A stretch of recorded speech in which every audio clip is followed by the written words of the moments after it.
Israel could become the first ever country to be formally designated as United States' major strategic ally. The ambitious goal is apparently on the agenda at the annual American-Israeli Public Affairs Committee gathering that's kicking off in Washington, known as AIPAC. If the plan becomes legislation, it could oblige the U.S. to support Israel diplomatically and militarily if it strikes Iran. Let's now talk about whether AIPAC's bark is worse than its bite with diplomatic campaigner Robert Nyman. Thank you for being with us. I want to start with Israel, of course, being a faithful ally since the foundation of the state to the U.S. Why does it need to become official? Why the formalization? Well, according to lobbyists associated with the American-Israel Public Affairs Committee, it has exactly to do with the coming threat of budget cuts. Under the sequester, which just went into effect on Friday, there's supposed to be across-the-board cuts to the U.S. budget. So that should mean that U.S. aid to Israel, which is substantial, billions of dollars a year, should also be cut. But the Israel lobby doesn't want aid to Israel to be cut.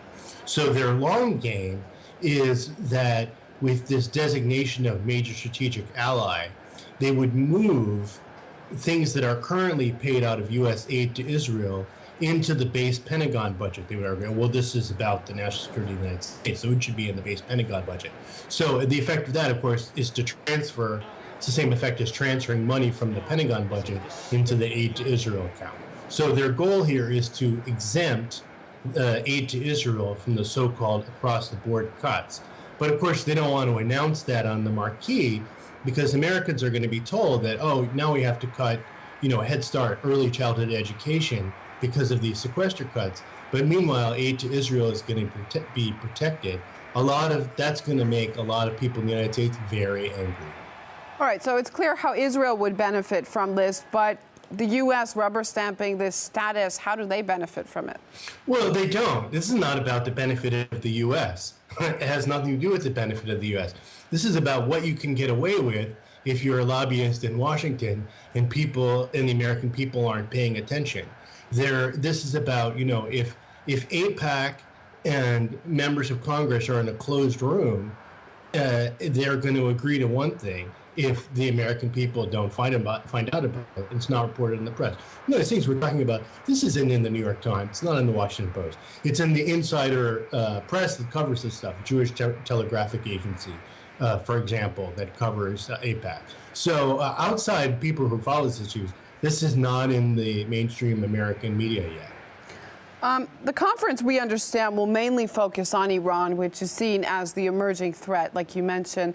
But the conflict with the Palestinians is very real. It has been for decades. Why isn't solving that on this agenda? Well, it's not. The American-Israel Public Affairs Committee doesn't want to solve the Israeli-Palestinian conflict. They're completely content with the status quo. They want Israel to retain control of the West Bank. They want Israeli settlements in the West Bank to expand. So they're completely happy with that. In fact, the focus on Iran, which they did, these are the people that do a lot to drive the focus on Iran, the American-Israel Public Affairs Committee and the Israeli government, which is like, two twin brothers. This focus on Iran actually helps them change the channel from the Israeli-Palestinian conflict. They don't want anybody to think about that at all, talk about that. I was like, oh no, emergency, Iran, Iran, Iran. Don't think about, 3 million Palestinians who don't get to vote for the government that rules their lives while their neighbors can serve in the Israeli Knesset. Robert Nyman, Policy Director at Just Foreign Policy, live with us on the line from Washington. Thanks for your analysis.